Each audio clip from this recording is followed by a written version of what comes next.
Xoxele nge-podcast awubest wena mfethu le podcast hlala phansi sixoxe nge-podcast massive creative podcast ithi ngikuxoxele nge-podcast awubest wena mfethu le podcast hlala phansi sixoxe nge-podcast massive creative podcast nayi host umhligo i-guest ihuwe lights camera action sisha izule obvious nami usuqagela Movias yayoni umbrella podcast. Welcome back to another exciting episode of Creative Unplugged podcast where we celebrate African creative stories. Wonke ama creatives nje la eSouth Africa and around the world. So niyazi ukuthi masifika kanjena kwe Creative Unplugged podcast ngisuke ngingahambi ngedwa, angisahambi ngedwa, nginiphathele the queen, the lady of the show. Hi guys, my name is Archild Africa. Welcome back to another episode of the Creatives Unplugged podcast. And as you guys know, it is Africa Month. So today we've seen Patele, a queen herself of the South, Usisi Unaimake, who's a multi-award winning artist whose name literally means peace and tranquility. But before we go there, now I'm so excited. But yeah, njengoba usho ukuthi phela uhlala usilethele ipaparazzi umgosi. Kuhamba kanjani lapho siphathele ziphi?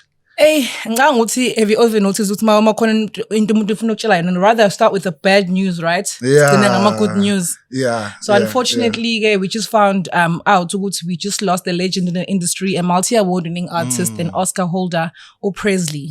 Presley, yes, sibonile laphana. Bayamazi ke abantu Presley from kwitsotsi, kwinumber. Use actor kakhulu. Yes. Ngithanda ngisho i-character yakhe, the way abe actor ngakhona ububona ukuthi lo muntu lo une talent ngendlela eyisimanga. Rest in peace my brother. Even umndeni wakhe sithi alwehlanga lungehlanga. Yes, and I think let's just take a few moments of silence for him. Yes. Okay. Siyabonga. Hey. Yeah. But let's just go on to umgosi ke manje, right? Yeah. Akade ngibuka laphayana ukuthi ozakwethu MacG, they just got cancelled after the first episode, first season of podcast yabo nabo. Yeah. Ile MacG Chillers. Usuyabapha manje ukuthi yeah. No, hey. So it's unplugged. Khaithini is unplugged buffet. Sina is unplugged. No, ngibonile lezo indaba futhi mina ngangi-excited ngithi ayakhula ama podcast because manje bengayena yedwa khona nalabo abanye ababe selectiwe futhi bakhona ke laba abanye. So it's just that MacG, his contract wasn't renewed with DStv after a year. So I think one of my speculations ke online, so is it because of the way he talks about women, because kade sanda kudisa uMinnie Dlamini, as we saw. Sicabanga ukuthi yona leyo mpahla le. Abantu lapha ama comment ko TikTok enkundleni zokuxhumana bathi cha naye uhlezi jeba abantu besifazane and abanye abantu they're just not happy about it and they're speculating ukuthi mhlambe that might be the reason. But ke asazi ke. uMacG ngeke ngambona lapha ensukeni kuma social media ehamba ngelunye unyanyavu leMac laphana. Hayi nginibonile nami ngimbonile mfana. Kodwa ke as industry as creatives clearly khona ama legal battles, which is why in Creative Unplugged podcast we do want to bring people on board that will help you guys as ma artists sikwazi ukuthi sibaqhushise izinto ezenzakalayo, especially when it comes to talks about ama royalties, because even though Amifako right now she just sued e-management company yakhe. Amifako. Yes, twice there's disputes regarding ama royalties and ama legalities. So whether njani ubafake court noma bafake court, and when illegal team, when team yakhe le management was commenting basho ukuthi and just because she said it doesn't mean that it happened, but twice utholana phambili court straight. So just going straight to the court.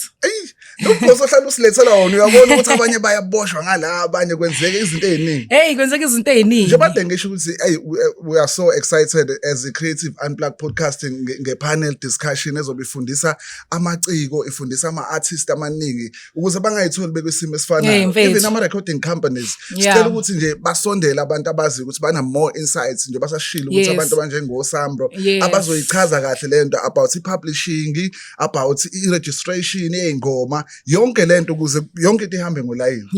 Uthini umgosi lapho kusaqhubeka? Usaqhubeka kancane. Awuzenazo silalele. No, as you know, good Africa Month, I'm gonna keep saying this because we are Africans and it's important for us to always celebrate ourselves. So Sibonile laphayana ukuthi Ishaka Ilembe season 2 has returned. Oh yeah. And kade sibona lapha egate nje abantu bevunulile kumnandi. kumnandi. Bese emotweni lapha bengena. Bengena bephuma kukhona kade sibona kwipanel lapho kukhona abombuso khoza kukhona ama performances la khoza award kanje nje. It was amazing. Yeah, ukalibuka lona uShaka ile. Of course. I'm not out of Africa for no reason. And babela KwaZulu Natal noma bebexela kwezinye indawo. KZN of course. Kumele phela they actually before they even shoot they do research about accuracy of the script and my location, so they definitely shot it here in KZN. Yeah. But then speaking about Ukhosi and Shaka Ilembe, King Shaka, we have a queen of the South that is about to come on board. Yeah. So, ladies and gentlemen, everyone, help us welcome the queen of the South. Bathi laphana kunengoma yenza leli langa, kunomlilo, kunothando, and lezi ngoma soulful. How fun ngiyacela ke. Sikhule silalela, ziyadlala. Mina nje nakho audition ngawo. Oh, serious? Okay, ladies and gentlemen, help us welcome Naima K. Boo, boo, boo, boo. Oh, it's going to be a nice one today. Welcome. Welcome. Hey. Yeah, gentlemen. Yes, thank you. Present gentlemen. Siyabonga. Welcome to the Creative Unplugged podcast. Thank you so much, guys, for having me. Kwaze kwa warm. Uyabona nje ngingase ngifike ekhaya. Thank you guys. Nice. But when obviously it was warmth because ilanga lakho leli hlezikhala ngalo lapho ku TikTok. Usulithathile ke manje siyagodola. Ngibafihlele. So nje ningalona ngibuza ukuthi leli langa because niyakhala manje kakhulu. So speaking about godlile manje. Ayisabona siyagodola but akufani bona uhamba ngengalo, but speaking about leli langa lana bese ne debate la officeini ukuthi which song is her favorite, right? Nami zonke zama bets ne ukuthi do you like ileli langa? Do you like umlilo more or do you like uthando? But I'm sure ibingekho nzima kakhulu because guys ileli langa iyona ngoma engafika ngayo, so obvious vele kuzoba iyona ngoma Very amazing stuff. You know what? I love the message. I'm so in love with this message. Like ukuhlakanipha impumelelo, and very lapho sokutholile inkosi yavela ukuthi bho ngithole kakhulu. Ngoba ngaye ngixoxele indaba yale ngoma le. Yes. Ukuthi why ibaluleke kangaka kumina. So ubaba Ngcobo from eSouth Africa. Yes. Safike nje wangibiza wathi asenze i-album yonke. Yeah. So wabiza ke bonke ke inkunzi malanga lezi engidume ukuthi ngisebenza nazo Bamfrop Malinga Mjakes, Siphiwe Jula, Budmondli Ngcobo. So sayenza album yaphelela ke yahlangana album yonke. Kathi waye ke ngoba suqedile ukurecord awuhambi uyohlala nogogo kubona ugogo kancane because bese ngala sengihlala ngala eThekwini. So mengifika ekhaya afona ubaba Ngcobo athi ngane yami ngiyazi siqedile ialbum iphelele yonke. Ngithe athi yazini ngifuna ushaye into ezothinta umhlaba wonke manje. Usebenzile impela ubhalile and mina ngiyazibhalela vele ubhalile impela kodwa nje ngifuna ezofinyelela kuona wonke umuntu ithinte ebudulweni kwenhliziyo ngiyakwazi ubhala ukuthi ipeni ulenzela hayi niyohliphiza ke bathi lo baba uqala ngami sengibhalela gaga ngithi okay ngibuyele kuyena ningakapheli ngisho isonto ngithi hayi ngicabanga ukuthi ikhona into ekhona eready athi uyakholela ukuthi nje send voice note lapho ngizwe hayi bokayisenda kwamamela ngicela ugibele kusasa ngicela uyabuya kusasa ngizokulanda uwoza seyishaya lento le sayishaya one take kayokuphuma nayo le babethe e-studio. Which one is this one? Ngoba uyithatha le ngane. So yeah man ikibaleka ngangimile because ngangazi mengibhala ukuthi ngisuka phi nalento le and into engikhulise ngayo ekhaya ngikhuliswe ngesonto kakhulu. So yonke into ukubonga uNkulunkulu ihlangene ukuthi uNkulunkulu ngiqala enye into manje iba nami ungibambe ungibathise ngamaphiko wakho. so nje ibaleke kakhulu ingoma kumina. Yeah. Hey, very Aye. moving song. Nje wade ngisho ukuthi i-message yale ngoma le Yeah. ususinika And le say story feel sakho. ashamed. But please, ngicela usathe back usakhula Yeah. laphana ukuthi ufundephi and if ungamind utshele ama-creatives asibukele ukuthi igama lakho nesibongo ubani usuka kephi nendawo. Unaima K. The Yes. Queen of the South. Igama lami uNaima njalo guys, igama lami la ngempela. Yeah, ugogo wangipha uLungile ngwakaKhumalo isibongo. I was born in Port Shepstone. Nginomndeni ePort Shepstone ongithanda yes. kakhulu.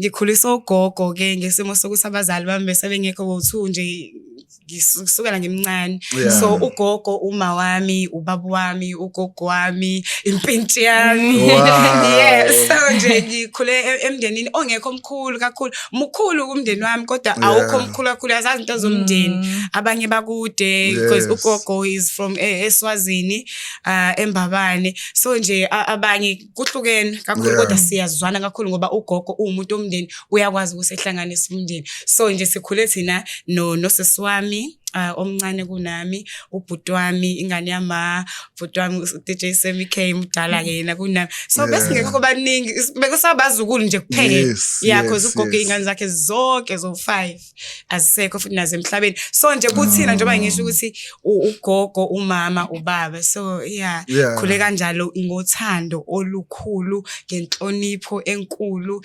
imfundiso ezisimangaliso. So Yes. yeah, intombazane yase-Project. Abantu base Hey, Shepstone. abantu baseshefini. Sesihoste abantu abaningi who comes from Shepstone. Nami phela ngasekhaya Nala kababa. ekhaya. Kade sisanda kusho manje ukuthi yabona uma ufuna italente la likhona. Yeah. Nala Shone ekhaya South Coast. khona abakhaya bakho abakhona la. Yeah. Bayinqwaba nje abangala ko South Coast. Bu Ngithemba bu. kumina, yeah. Yeah, so No shame. wafunda khona futhi ngale. Yeah, ngifunde khona. Primary. Ngifunde khona eNgomabala, Yes. Comprehensive High School. Nje impilo yami ngikaze ngishintshe izikole ke. Yeah. Yeah.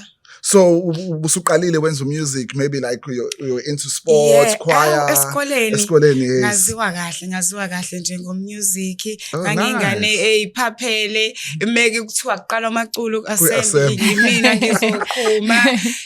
Ngibizwe ekhwayeni, I was on a school choir. Oh, nice. Yeah. Yeah, ngibabhalela ukubhala kade ngaqala. So Yeah. ngibabhalela babethanda nalonto ukuthi ngifika nento entsha, ngifiki neculo mhlambe elamam Rebecca. Uzokhava kanje. Ngifika nento nje entsha. Yeah. Entsha. Guys, Oh, I wrote this. creative. Ngicela sizweni nizwe ukuthi nizoyithanda yini noma ini. Hlezi beyithanda into engiyibhalile ngoba course. suke zihamba no Somandla phakathi.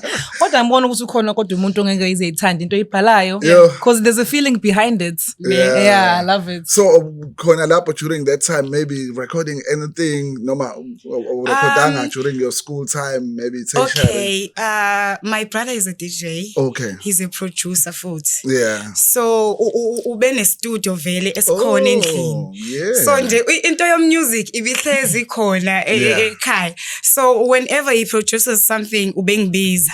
Uyenza i-house kakhulu. I-house, yeah. So bengibiza athi awuzobona la ukuthi Ungafaka. ungathini ungathini. So I think naye wayifaka lento kumina kakhulu Yeah. ungigqugquzela ukujwayela ukucula, ukujwayela ukuperforma, ukujwayela ukubhala. Yeah. Yeah, so Bese nje busungakanani ekhaya. so uphazamisa busungakanani during that time?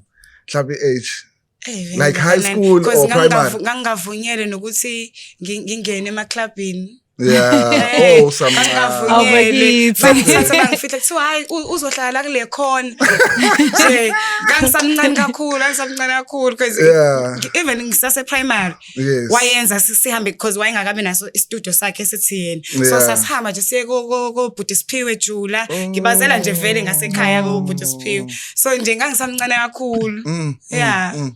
And then you get high school, maybe you went to tertiary. angithi phela sasine le nkinga yokuthi ugogo ufanele ngimphumuze manje Yeah. ngathi yazini ake ngithathe i-break nyana kodwa ngithole into eyumsebenzi so ngasebenza e-post office khona ePortchepston Nice. kangafuni into engibeka kude nogogo so nje ngithi ugogo ethi ngimnikeze mhlawumbe leyo umnyaka lo oyi1 mhlawumbe yabo athi ukuphumula naye athola isinkwa singene plastic yabo ngasebenza ke lapho e-post office isikhathi esincane futhi angiqedanga ngisho unyaka azange uqede ngisho unyaka because ngabe ngilokho ngithanda music vele ngihamba ama auditions ngaba nenhlanhla ke there was this one time ngiyenza ama auditions for Ugu Jazz Festival. Ikhona la engithi ngiyazibonga ukuthi ngaya kulama auditions. That was like the breakthrough. Because ama auditions kangasiyo into engiyithanda ngalo ndlela yabo because if you're creative uthanda nje angithanda ukujudgwa competition angifuni umuntu ozongithi it's a no ibhlungu ngabi lo nto leyo ngisoka ngihlezi ngisaba ukuthi yo mekuthiwa lapha it's a no angenzanga kahle so nje ngangiyisaba lo nto le ubhuti wami ngiphusha ubhuti wami nje uhlezi la wathi uyayithanda ijazz angithi wathi ngidonse ngiye angafika ke kwavele kanti ilanga lami vele kanti leli langa ngelakho kanti ilanga your own my own song the original song ngicela ukutshela isimanga ukuthi ngangiperforma umsebenzi indlela endala ngayo le ngoma ethi umsebenzi umsebenzi le ngoma yake yaba ihouse yes guys yake yaba ihouse sayijika sengithole ilokhuzana ubaba uNgcobo ezothi asizorekhoda i-album manje because ngangifuna ukuthi kube i-soul like album yami nje kube lo music kanje sayishintsha futhi kuningi esikwenza sinosemini yakutshela so I performed umsebenzi ke ngaleso sikhathi ngayenza ngayo ama auditions ngathola kanjalo okay so umsebenzi was 2013 right the album. Yes, the album. The album. But the actual single yona? Ngakhetha ukuthi ngiqambe umsebenzi ngoba njoba ngisho ukuthi le ngoma ngase abantu beyazi kakhulu idumile ePortchepston because bese ngiyiperforma kwi jazz festival abantu nje bese beyazi nasemshado bese ngibizelwa yona kahle kahle uthi ucela uzosibusisa la so ngasekaziwa nje umsebenzi khona nenye ethi Princess so veni ngathi album since umsebenzi umkhulu abantu beyazi ingoma ePortchepston akubo umsebenzi because yes this is my work and wow it was a wonderful album still is a wonderful album people still play it I hope you know that people still play your album I know and but I want us to indulge kakhulu ke manje kumsebenzi lo owenzayo which is music and of course I want us to obviously sesikhuluma encane ngeuku but I want you to indulge as kancane ukuthi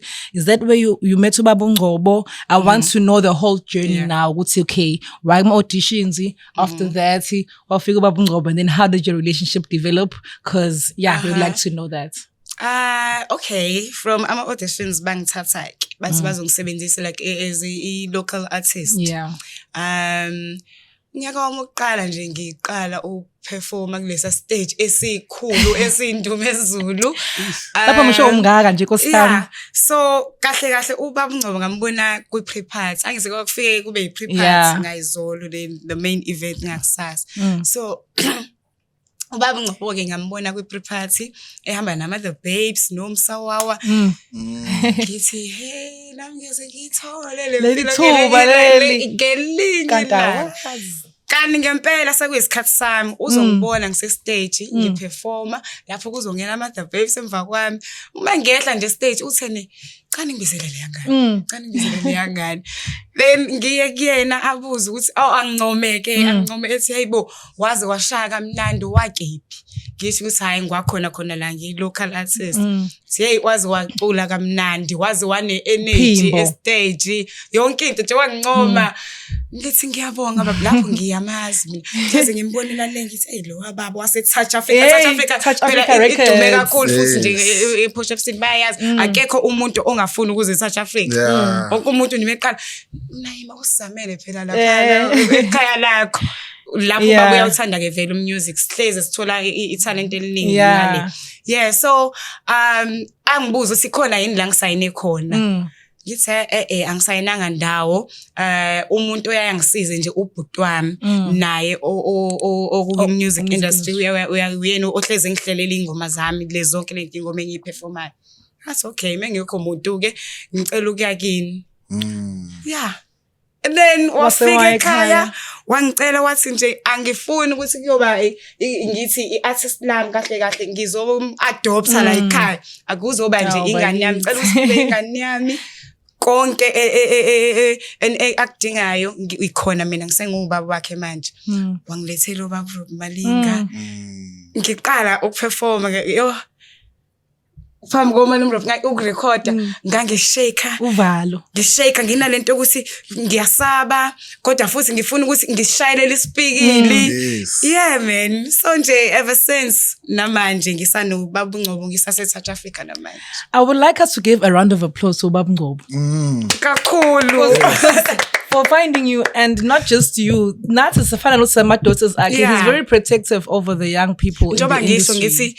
Port Shepstone, okay, mina ngithi ubaba Port Shepstone yonke ithi baba Ngcobo athi kaze ngane Port Shepstone indlela bamthanda ngayo because futhi bathanda nale indlela angiphethe ngayo nokuthi sisaphathane kahle kuze kube imanje kuzobe namhlanje yes bayazi and bathanda ngisho umsebenzi wakhe awenzayo of course ama-artist because noma sine event ePort Shepstone senza sure ukuthi siyabafaka ama-upcoming artists Wow, and we attest to that. So shout out to Baba Ngcobo and Touch Africa. It's amazing. And we've seen the amazing work you've done with them and with other artists in the industry, especially with Afro soul and jazz. But then I also want to to your creative process. So we know that you have genre is a mix of Afro soul and jazz. But I wanted to first start in songwriting. Do you have a ritual? How do you do it? Do you first write my lyrics or how do you get into the zone of writing? Ngikwenza go-2 ungeza ne beats ku-right futhi ilula kakhulu because kusuke sekukhona into ekhalayo melody kodwa ngiyathi nje ngizisukele ngihlalele phansi kube khona into engicabangayo ngithi okay ngibhalele and ngiyakwazi ukulibhala iculo ngiliqedeke ungekho beats kungekho beats ngifike mina sengiculela uproducer seshayimelo also composer mina ngithopa and ishemuntu empuke mfana manje okay ikhona a ritual that you have as much as a songwriting show you can write without a beat, you can write with the beats, but is there something you do? Because I know you spiritual. Do you first pray over a session, or what do you do? Do you get inspiration? Where do you get inspiration from? Is it from like surroundings? How do you get there? Ngibhala nje ngayo yonke into. Ngibhala ngayo yonke into, ngibhala love, life. Ngibuka nje izinto ezenzakalayo emhlabeni siphila sikhona. Ngibona ukuthi ikephi la ngasiza khona because nathi ukusiza ukubhala. So ngibuka ukuthi ikephi la engenza khona kube khona umehluko. Difference. So nje ngibhala ngezinto just life. And Shemaga was Khalisa ke khona ingoma yakhe break up. Khalisa is it was inspired by a certain breakup noma was it just nje? Ngiyasithatha story somuntu uthola ngeke ngize ngibhale igama lakhe phela ukuthi uba umngane wakho kanje usiswami or umngane wami njoba ngisho nje ukuthi ngibhala ngezinto ezenzakala engazi angibhali ngephupho into ongayazi nokuthi mhlawumbe imovie no ngibhala ngento engazi ukuthi kukhona umuntu odlule kulesimo esikanje ngiyade ngulalela umusic ngicabanga sikhona enye album ethi all things love all about love lapho futhi ngangifaka kakhulu uthando kakhulu lo album because ineyingoma eziningi nje uthando njoba it's all about love it's all about love so imapha ama-letter ama-album siwakhiphile mangaki so far umsebenzi ingiyavuma iyo All About Love sisebenza kwesi4 manje. But kuleyo journey leyo yipi othi yafika kitchen yakufaka nje ngempela onsamkhaxa. Hayibuzwa leyo. Umsebenzi. My first album. Yeah, ne? Ayibo, kangize ngithi angiyilele. Ayibo, leya ngoma yangikhathaza yezwa, yangikhathaza okumnandi ongena ne kitchen. Yes. Okay. So it transitioned into the industry coming from a background of not being known anyway, but mind you can't even go to the shop sometimes without being recognized. How was the transition? Was it stressful? Was it easy? I don't want to lie, shame. Kwaqala kwaba mnandi. Ngibona ukuthi ayibo abantu bafuna ukushutha kwahamba ngakhathala ngathi I know it's too much lento. Awukwazi ukurelaxa nje e-restaurant udle uthi usenze ukuthi ehotela uziyela uthi uyophumula nasi nestaff unaba nabantu. Yabo khona ngiyakhathaza kodwa ngiyazi ukuthi uthanda. Mina ke futhi nje I'm so down to earth, shame. Anginawo no. I was just about to say ukuthi yazi igama lakhe ulungile. Mina ngikwazi nje uraise ivoice hlezi uyilungele angikwazi noma ngikwatile kube ilonto yamanje engidlulayo ukwadi usele ukwatile wena mina yakho leyo nkinga leyo kade ngidlulile phela mama sorry kunama artist asethu ama yangafuni yazi ngiyacabanga leyo akhipha nama press release nje sifuni into engisho kukhona ukukhathaza kodwa phela fanele uwenzele abantu bakho lekhanda mazophuma ukuthi okay ukuthi vele standard okay so nanokuthi abantu bakho laba uthenga umusic uthenga ngoba music uthenga wena kini yabona phela waphela ethanda kanjalo ibona amaboss yabona nawe fanele uzazi phela ukuthi ngingenela ngizojabulisa abantu ngizothandwa vele so as a young woman in the industry ungene young woman and manje you are still a young woman in the industry and given izinto lezi ezidlula kuzona as a female artist 21 nje ngo Sunday yabonakala hayibo bese ufuna ukuzula ngoba ungizizwe 21 yo 21 no ayikukhulekile so kule industry lesikuyona ke so babili sinayo le experience ukuthi kunzima kuba umuntu esifazane kule industry sikuyona especially eThekwini and we need a lot of protection and stuff. Are there any difficulties that you underwent as a female that were specific to you being a woman?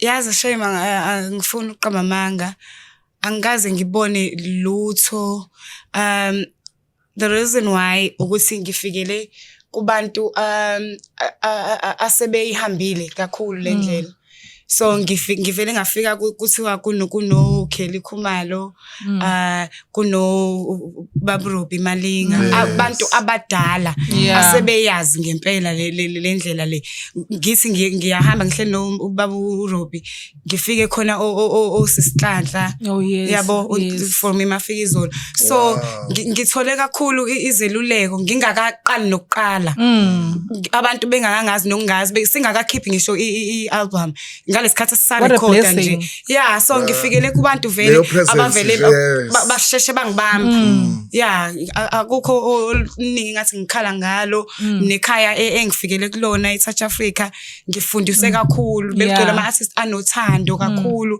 so nje kuvele kwabalula kumina because bavimbe kungakenzeki izinto ezwrong. Wow. And then Mokabanga, what can you say maybe to young women that find themselves in a position of thinking about starting and abanye they just started in terms of what advice would you give them in terms of okay since I didn't go through this and that but I've seen this happening. Yes. How are you protecting yourself? How can we ngicabanga sinalento yokungena ngokuchamazela ungene uJackie Fame I think ukuzihlonipha nje ukuzihlonipha uzazi azabantu I think inomthelela kakhulu kubantu okhetha ukuhlala nabo as ukuthi ukhetha abantu ohlala nabo because akusiwo wonke umuntu ozokuthanda bona ukuthi uma kungihleni nalo uyangiluleka yini izinto ezinhle kungabi nje ukuthi siyo groove siyojabula akuboniswana bayakubona la uyaspend imali kwenziwa kanjani imali isayintsha kuwena abakutshela ukuthi akwenziwa ke kanje khetha abantu ohlala nabo I think that's the best thing. Oh wow. Okay kade ngibona ukuthi kade birthday yakho. Happy belated birthday. Kade sayiqala ukuyi-celebrate nge-14 homecoming. So I was just about to go there. Wow. Usashadela usaclean lapha amazola birthday. Sikubonile lapha with the full band looking gorgeous as ever, obviously. And ngiyabona ukuthi usungena more and more into events like akudusho homecoming lapha adiyenzeka lapha eMargate. It was the first annual All White Skate White nje laphayana. Is that an avenue that you want to continue in Guma event? Because as it was the first annual, that means there's going to be a second annual. Izoba khona ngokuthemba uNkulunkulu izoba khona ngoba isifiso sethu sibheke lapho kakhulu. So nje besicabanga ukuthi siloke sihamba sehlapha ku PNB, Richards Bay, Goal noma ikephi la umoya usidonsela khona. So shona khona. So ngiyathemba ukuthi uNkulunkulu uzoba ngakithi kube into nje eqhubekayo. Yeah, because ibe yinhle kakhulu. Hayi and abantu bayithandile kakhulu.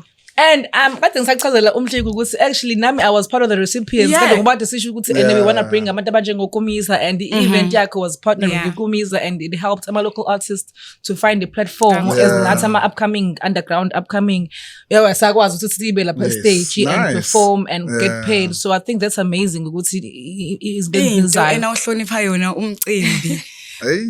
Lonke assistela laphana babe bahle. Bazinikela bacula guys le nto nje iyayihamba nesibusiso phakathi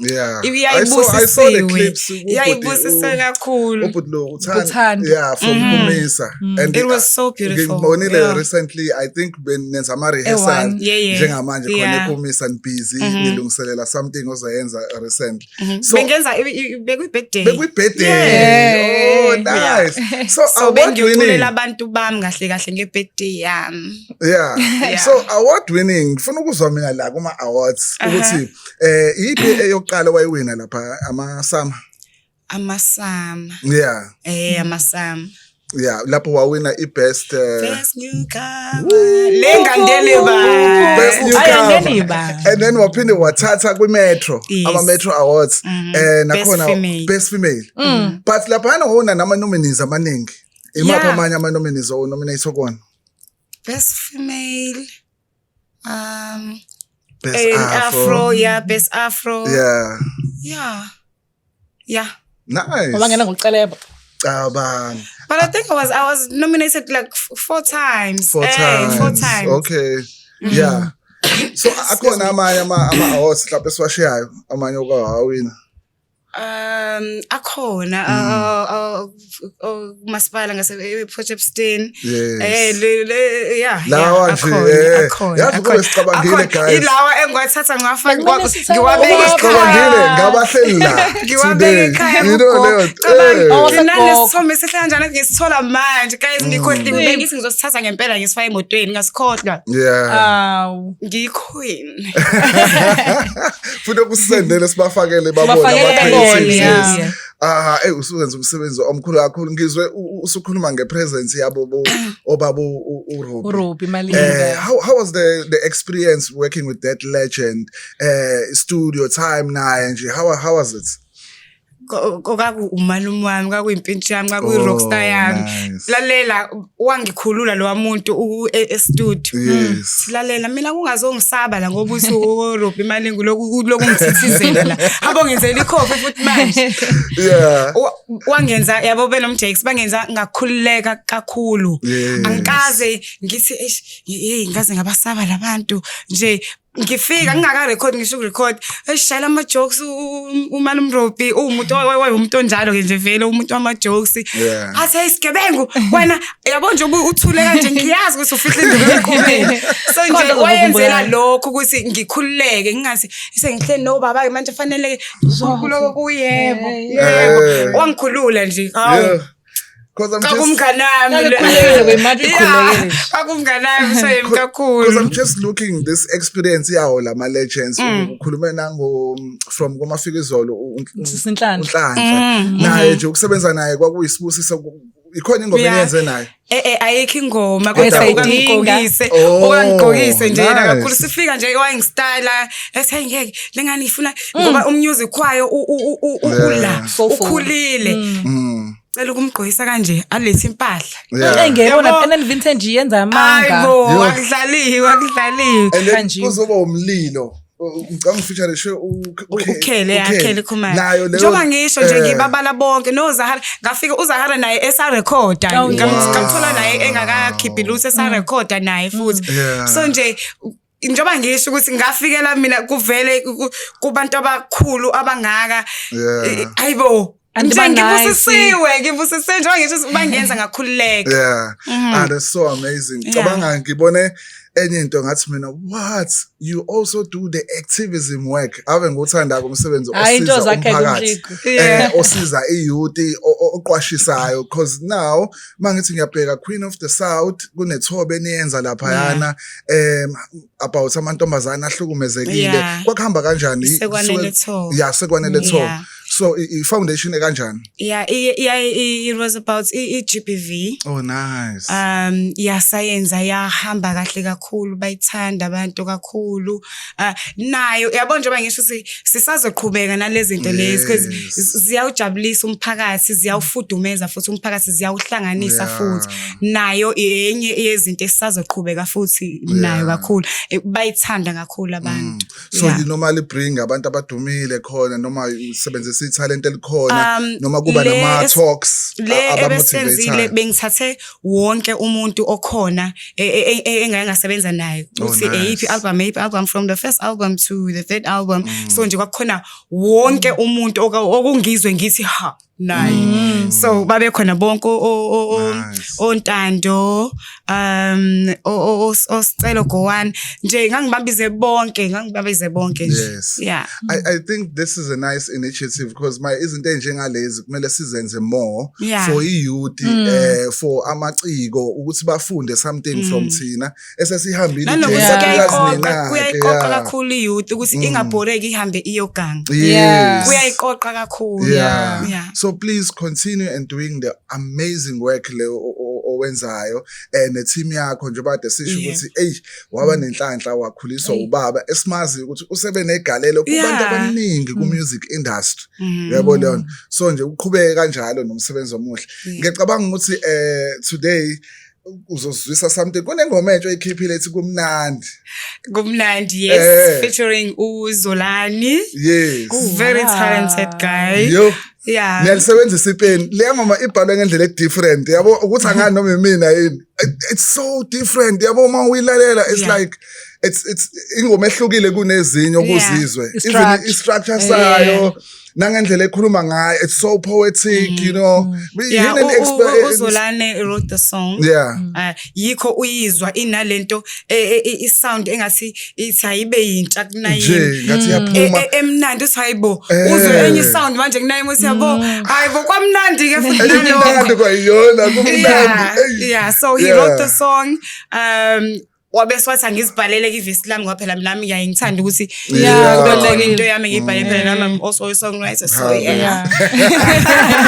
yazi bethu lento le iqiniso ngempela mthona nomhliko phela naye uyi-musician and ukuthanda uyibhalela mina vele ngingazithandi ukubhalela but kumnandi uyibhalela because it's your story. Kuyaba kuhle kodwa ngisho ubhaleliwe usola ukuthi mina umusic kwama ufani nokalwa like tsense nokalwa so uma engase kungena ulwa ezibhalele lento zakhe lezi ezinesiqo uzoenda like that spice so ufaka lento yakhe ethandwa ilabantu bakhe nami ngiza neyami yabona ukuthi mase kuhlangene kuba into othi hayibona into ihlangene. Yeah, and I want to take you back from uthando ngiyabona ngiappreciate khona i-video enishayile that was so amazing when ama backup singers and you are leading a song and then there is an acting taking place even on the video basela and uyabona singathi ngempela bayaqabana labantu you know it goes with lento njani okhombisa i-preparation of your craft yakhe and the team you take a long time money plan. What was the planning of that video? It's a very moving video. With uthando ngathi usestage nje backland unjani i-backdrop Yeah. and then nama-lights Hey, nama-backup kuze or abantu ngisakhumbula ababekubhekela music. or sabakhumbula Phela nabo nginama-hits kakhulu. Manje ugcina usuyikhohlwa le ngoma uma unama-hits nje. Ugcina Ngeke uzwisile. or labo ababekubhekela or sabakhumbula nabo izithondo zami. abobani osebenze nabo UNu, uSindi, uSitha. yeah. Yeah, neband yami And the iband band. Yes. ngaletha iband yami le edlalayo vele. Yeah. Yeah, Abobani? okay. Abobani labo abakubheka? Abo Wanda Khwela, Yeah. Boy Kim Nomia, Senzo, Jesu uyabona You know why I'm doing this? kodwa iband yami iyona band engihlezi ngiyisebenzisa. Yeah man, ngibathanda I'm kakhulu doing this labantu. because Osambulo. Usambulo. Yeah. We end up like forgetting abantu abakwi-background. Yeah, the Yabo leyo team. nto. Thola ukuthi unayima kuyazi ukuthi hayi unayima Ngisebenzele abantu khona abaningi abantu abasuke kakhulu. be-behind Baningi abantu and abasizile assisting you. laphana. Yes. Even oLungelo Ngcobo, o Prince Bulo. Oh, Prince Bulo, yeah. Sekumele sikufake kwi-dance studio kancane-ke manje yabo. Ngidanse. Kanti ngiyashaya. Yazi kanti ngiyashaya. Usazoperforma sifuna ukubona. Funa uyibona kahle i-voice show. Yeah.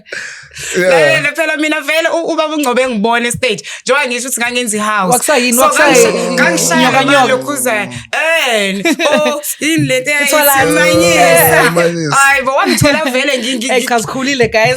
uyabona so ubaba wangithola vele ngiyispring ngesokudansa yini yeah Ungabashiya lapha. yeah sazobuye nginikhumbuza ukuthi hey nini mhlawumbe ningazi kahle I mean, I can't wait to hear what she's cooking because I feel like you're cooking. I've been seeing you in Yeah. and out of the studio. Hey ikhona In and out of ingoma ngibuyele kulento le enoNkulunkulu phakathi Oh, so nice. nje isigubhu Yeah. izonikhumbuza leli langa ngoba iya nice. lapho Yeah. ilo music okanjalo lo othi awube nenkosi phakathi All right. So Yeah. a full circle moment. Did you so listen? izophuma umJax uyayipolisha nje manje lapho ukuthi What? Ibe crisp. ibele Polisha nathi siyapolisha nala kuma-creative. Because kahle kahle senginayo i-album vele Isekhona. yeah senginayo Oh, i-album nice. Like i-album ezayo. yeah ngisenginayo i-album ephelele kade sayiqeda but Mondi nje kuneyingoma mhlawumbe ezu-30 ezihlele kuyena ubhuti Siphiwe khona iy'ngoma naye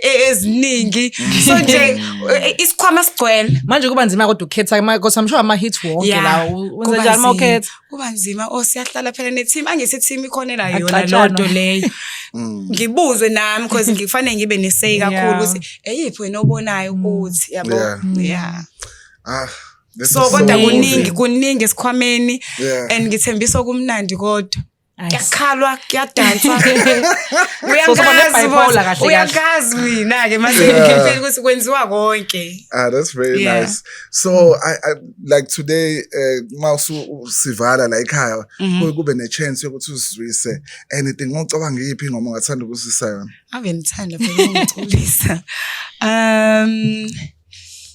senjani singathi fafa ngothando sithi mlilo ne Nice. Sithi thando, sithi mlilo. Uyathanda ukushisa bandle ona ilanga Asithi umlilo mlilo. yini enye uzoba uchili pepper. ngitshela guys ngathi ngumuntu othanda uthando Hayi shame Yeah. ngiyathanda. I love Music wakho siyazi ukuthi ukhona online wonke ama-social media but mabefuna ukubhukha utholakala kanjani? abavele bangilandele kwamanje epageni lami Yes. Naima K on Instagram both Instagram and Facebook it's Naima K nje angifuni lo ngidida abantu laba Very organized. __ Ukukhekeleza It's Naima K SA UKAY I love it. simple Let simple your underscore ungabuyobheka underscore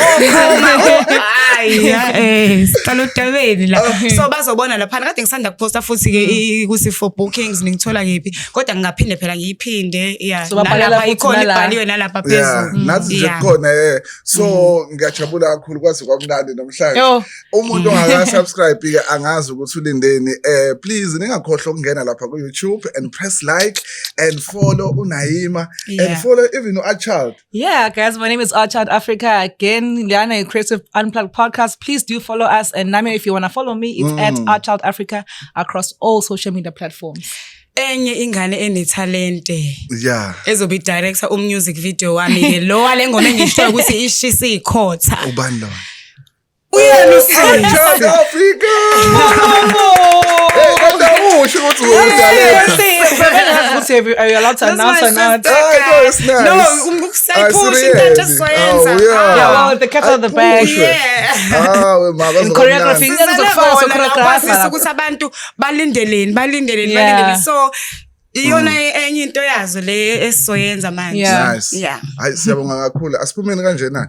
Hleleni ama creative, unplugged, ama creative, the unplugged. Hleleni ama creative, the unplugged, ama creative, the unplugged. Hleleni ama creative, the unplugged, ama creative, the unplugged.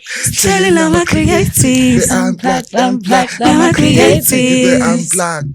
Siyabonga kakhulu. Yay! Mnandi ngiyabuya futhi. Usiphathele inyanga ke this time.